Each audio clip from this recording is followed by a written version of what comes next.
Hey guys, so with permission from Scholastic, I'm going to read chapter 3 of Max's story.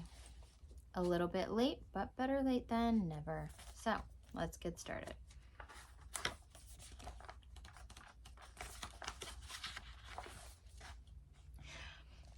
Where we left off was that the girl just left and didn't take Max with her.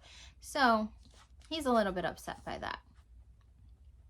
I whined and scratched at the wire of the pen. I barked to let the girl know she'd made a mistake, but she didn't turn around. She just pushed her hands into her pockets and walked faster. Gail sighed. She pulled a leash out of her pocket and reached down into my pen. "I'm sorry, Max," she said sadly. So sorry. But looks like this just isn't going to work out."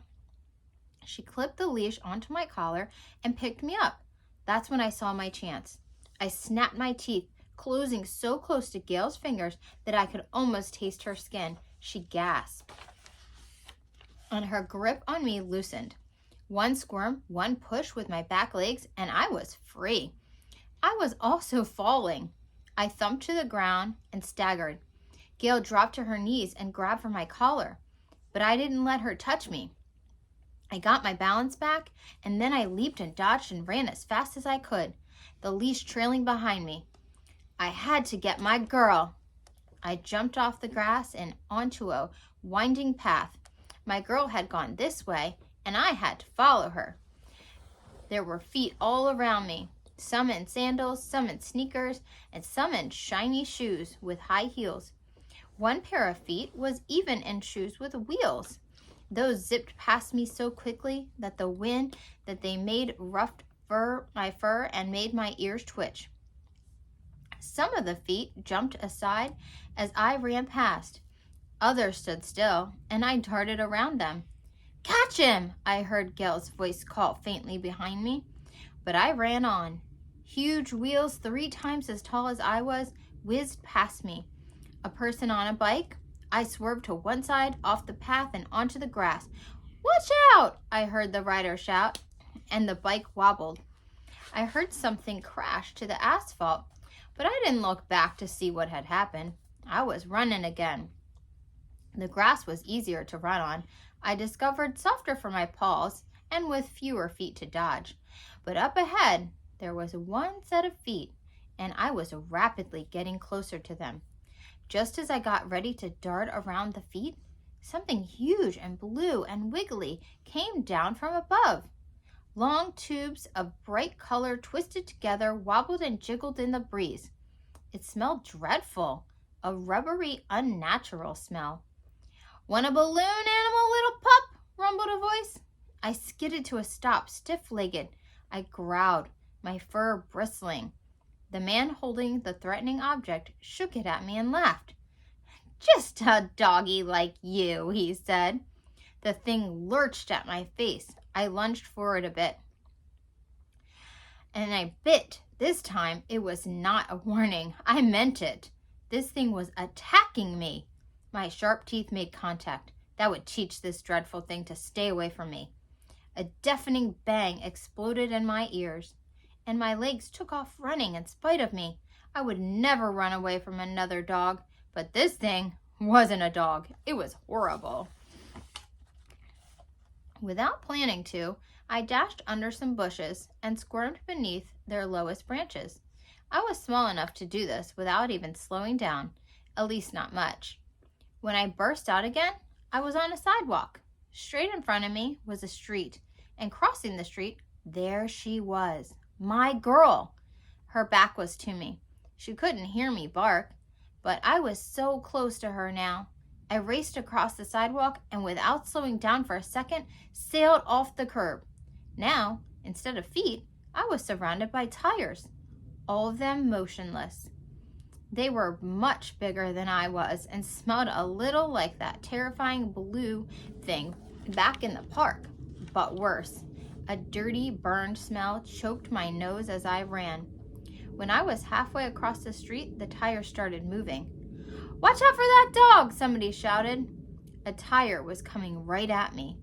I was faster than it, though, and I scooted out of the way, ducking underneath a heavy truck. I was beginning to pant, and the air on the street tasted as bad as it smelled, but I forced my legs to move as quickly as possible. I had to, and I darted out from under the truck before it could pick up too much speed. Another curb was right ahead. Then something yanked at my neck. My leash. I flopped back onto my hind legs as one of the tires behind me drove over the leash, holding me back. In a moment, the tire rolled on, though, and I was free.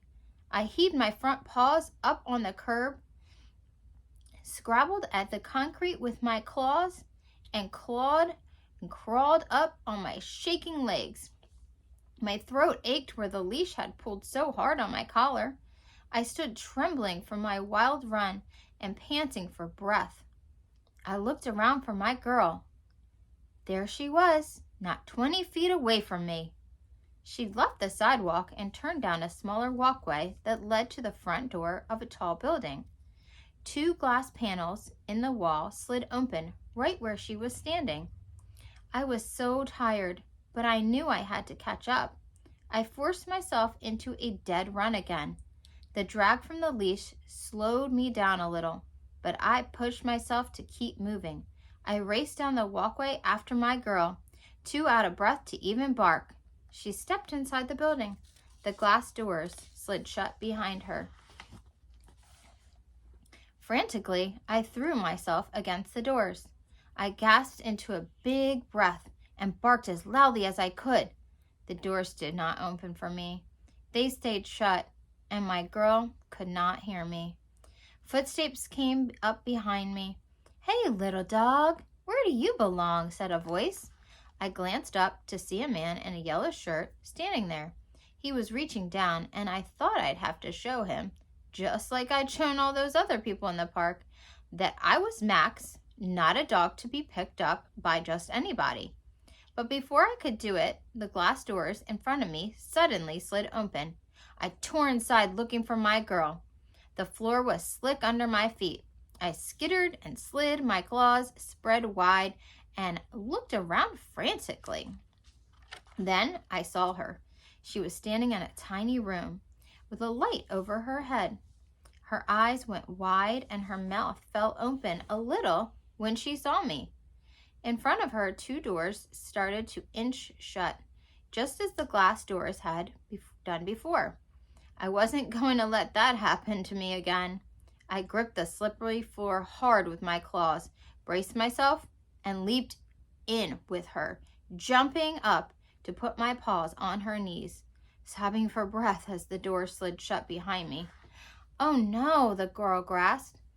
Suddenly, my leash yanked hard on my neck for a second time, dragging me down to the floor.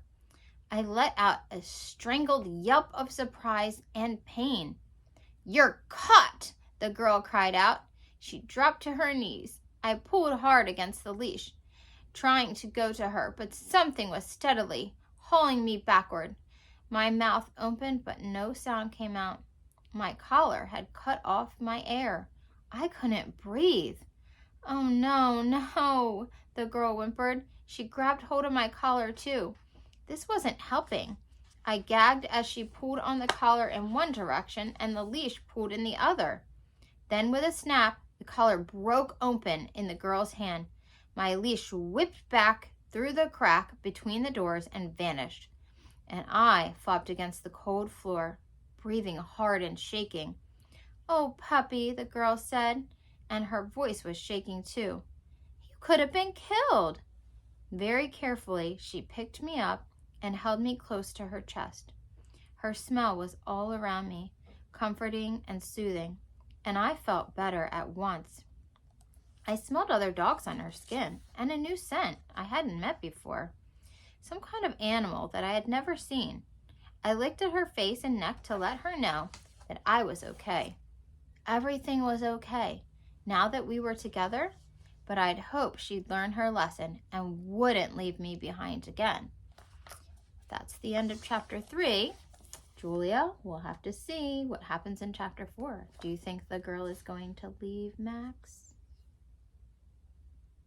Let's hope not. We'll be back for chapter 4. Bye.